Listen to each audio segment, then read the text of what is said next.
President, I wonder if you could say just a few words about what do you think is the status of democracy on the continent of Africa today? Well, I think all along, Africa and its people have been practicing democracy, but their democracy was violated by the forces of colonialism and imperialism who invaded our continent and colonized us. So democracy is not new to Africa. Now we are just reinforcing it by providing education to our youth, because education is the key to knowledge. So therefore, every effort should be made by all Africans, those on the continent and those in the diaspora, to ensure that the future generation of the Africans are educated in different fields of economic endeavors. Are you pleased with the level of citizen participation in the democratic process, specifically in Namibia, sir? Yes, democracy, as I said, has been a practice in Africa. And our democracy was destroyed by the forces of colonialism and the foreign occupation. So we are just now reinforcing what we have lost. By so doing, we have to spend more resources on education and training of our youth. How is the government dealing with this deficit that's been caused by the long period of colonialism? Well, I think Africa is on the way. Can you say in Namibia here we are very proud that we have established the University of Namibia. All faculties are now in place, including the School of Medicine. We are training our doctors here, School of Pharmacy, and Faculty of Engineering and Information Technology at Ongwediva in the northern region, and almost practically in every region we have some faculties in order to ensure that all our children are able to attend universities within their regions. Mr. President, as you were inaugurating the third president of this republic, you were also celebrating 25 years of independence. It seems to be a remarkable record that has been accomplished in those 25 years. What is it that is the secret to Namibia's achieving so much in such a short period of time relative to some others, not only on the continent of Africa, but perhaps elsewhere in the world? Is there something special about Namibia? No, we have programs here. As I said, the first program, the main program is education and training. And then of course we have also other programs to ensure that we provide also night school to our elders. So we pay great attention to education and training. And also to the unity of our people. We know our people were divided on ethnic basis by the forces of colonialism. We have after independence there was a Bantu education, Bantu stance here, deliberately created by the minority white South Africans. You know, the police of Fumalana, Ferevult, Dodgers, and the Botas. That the indigenous people on the continent were inferior to the white people. So we have a lot of work to do, especially in the field of education and training. Do you think the land issue, the land redistribution, will that be solved? Well, our government have a policy on land redistribution to the entire population, irrespective of color or race or places of origin. There seems to be some resistance to the program that the government is offering to buy the land from those who hold large parcels of it to redistribute. Will that be resolved constitutionally? Well, I think that the policy being promoted by the racist regime or those whites who do not want to share the lands with the indigenous people. The land belonged to the indigenous people. When white people came here, they came empty-handed, so the land belonged to us all. So you're optimistic that it will be resolved? If they don't want, they will have the capacity, I think, to ensure that we can take over the land. Mr. President, I'll come back to Namibia, but I'd like to ask you about some other things on the continent of Africa. As you look across not only southern Africa, but across the entire continent, are you pleased, considering what your perspective was 25 years ago as you got independence, are you pleased with what's happening on the continent? Well, of course, when you refer to the continent of Africa, this is a huge continent and a very rich continent. So the whole world looking at the continent of Africa to come in for exploitation of mineral resources. So I think Africa today is the richest continent on earth. But as they take your natural resources, Mr. President, should they give something back in terms of introducing more manufacturing using those natural resources here? No, we are just first in a process of educating our own population. Because when we talk about development, we have to make sure that every Namibian citizen is able to participate in the economy, but they need to be educated and trained in all those different fields. Some of the controversy, probably more in Europe and the US than in Africa, is the role of the West versus, say, the Chinese or some others here. Do you see a difference between those different forces and their activity here in Africa, the Chinese, the Americans, the British, and so on? Oh, all along, the Chinese people have been very friendly to the people of Africa. Even before colonialism and the whites' invasion of Asia and Africa, already there has been some commercial trade between the people of Asia and Africa. So this is not new. We just have to do it now in a modern way. And China, luckily, they liberated themselves earlier than us, so they are now economic advanced. They are now in a capacity to go to the moon, like all other advanced nations, like the Europeans and the Americans. So Chinese are friendly to African people. I don't want you to have an impression that this is what you heard from the imperialist news media, that Chinese are invading Africa. I think that is completely nonsense. Do you think that the West is actually playing an appropriate role here? Could the West be more constructive in Africa? Western nations. Oh, well, West nations, we just consider them like other nations. So I don't think they're superior as they've been thinking all along. Well, they were the colonialists. So we are now free and independent. We think first what we should do for our people. As I have earlier said, I think if we concentrate more all efforts and the more resources we should be spent on education and training. Your Excellency, I'd like to ask a couple of questions now about some of the things that Africans have done to work together. And I'm thinking specifically about some of the regional organizations like SADC and also the continental organization like the African Union. Could you describe what you think have been the constructive roles of organizations like that for the African people?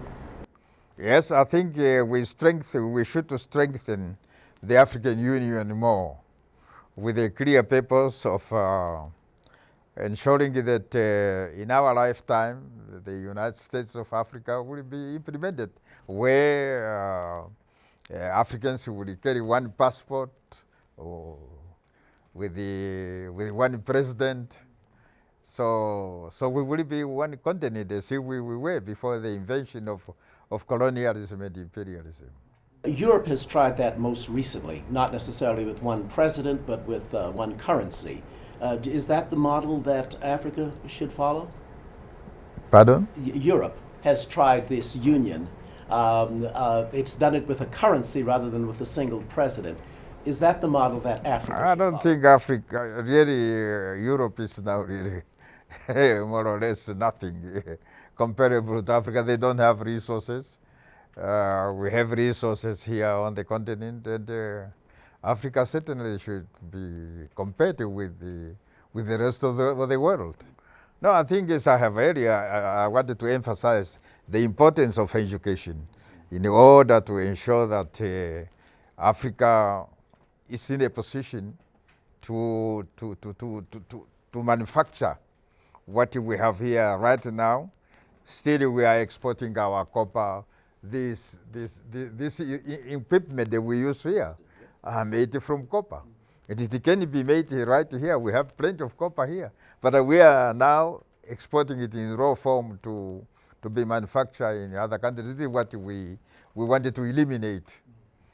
What does the AU have to do to make itself more visible? No, yeah, I think it's just the responsibility of all member states of the African Union to ensure that they educate their people, that they belong to the African continent, and this is what the youth should be brought about, that they must work hard, they must make sure that the United States of Africa is achieved in our lifetime.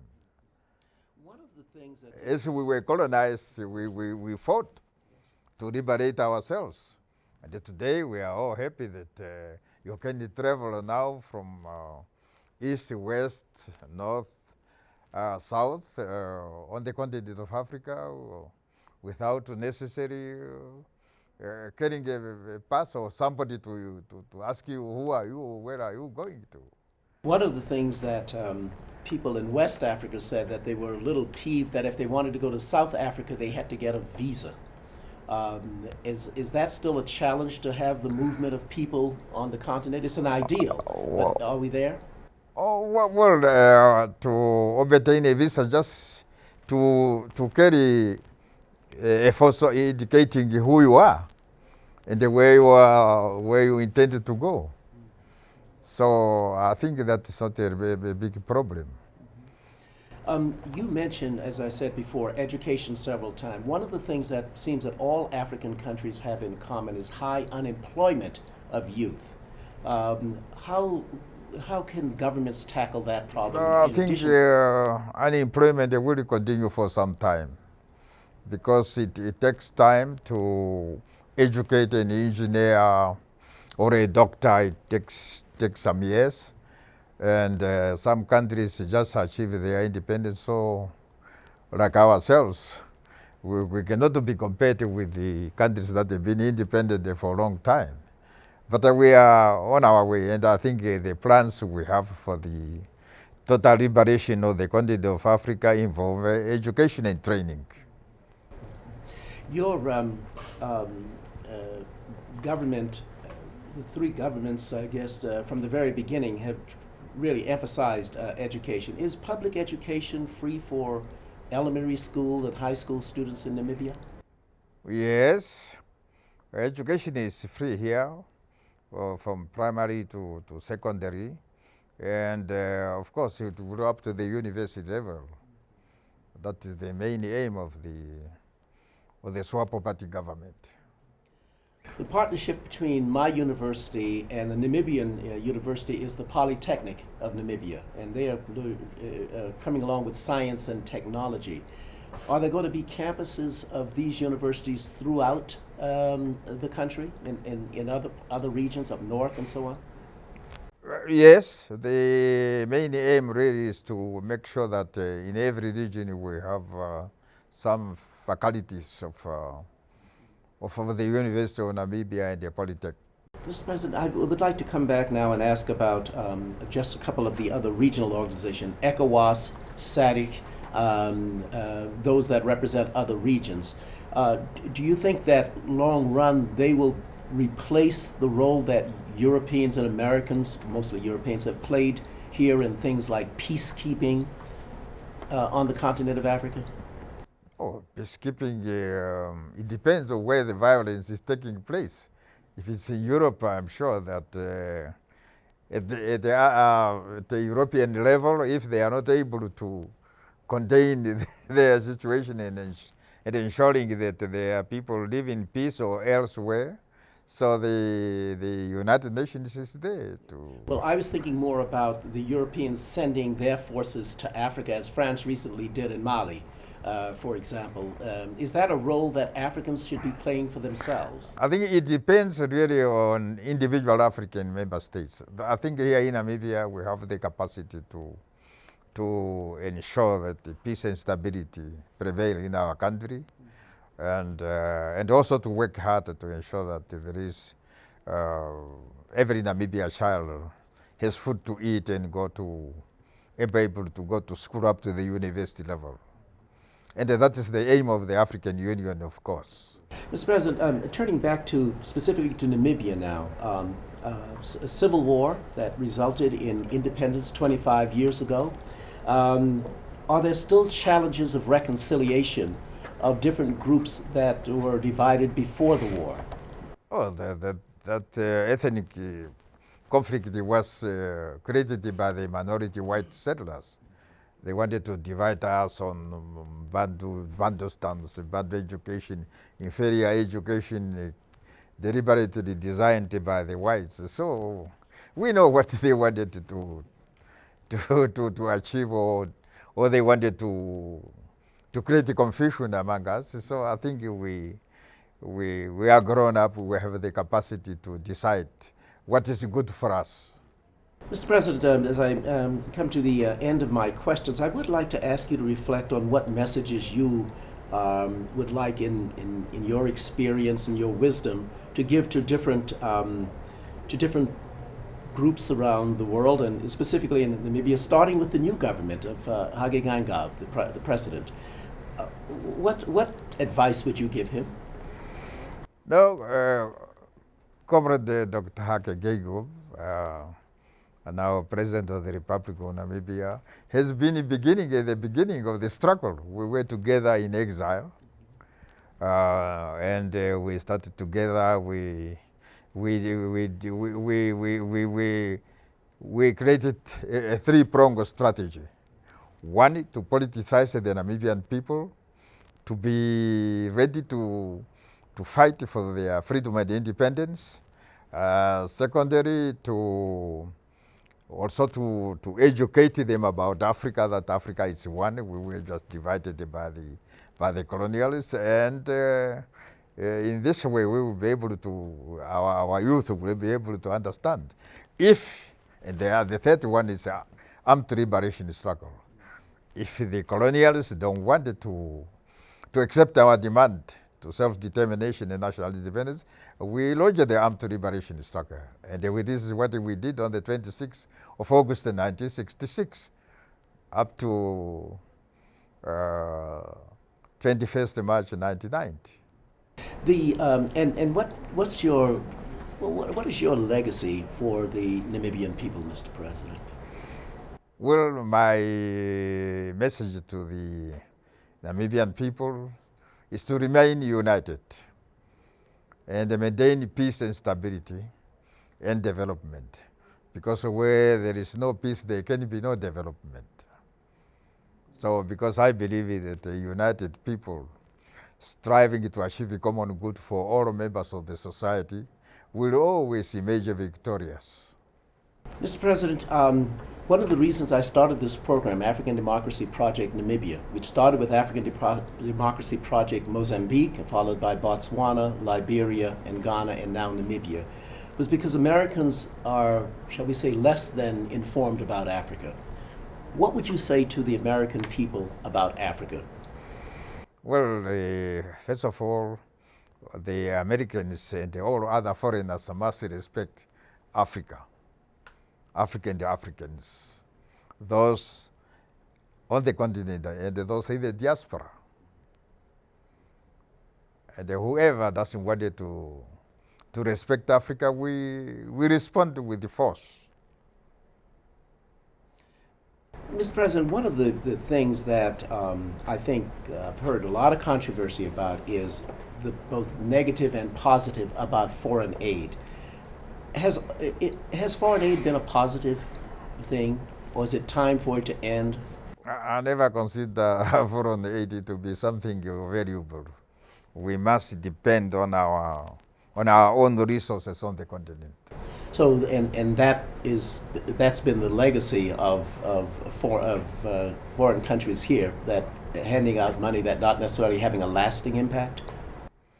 Now, foreign countries we can trade. Yeah, Could you expand to on that? get what we don't have here on the continent, and then give them also what they don't have on their countries or their continents. We promote commercial trade between the nations and peoples. As individual nations or as groups? No, with the nations, whether Asian, Europe, or American, and so on. Namibia is classified as an upper middle income countries, not, and that puts you in a position that you have resources to accomplish all of your needs, and you think you can do that if there were equitable trade among nations. No, we have the capacity, of course, to exploit the resources we have here in Namibia and on the continent as well as to trade with the other foreign countries. Thank you very much, Mr. President. You are most I welcome. appreciate it indeed. Yeah. Very appreciated. Thank you.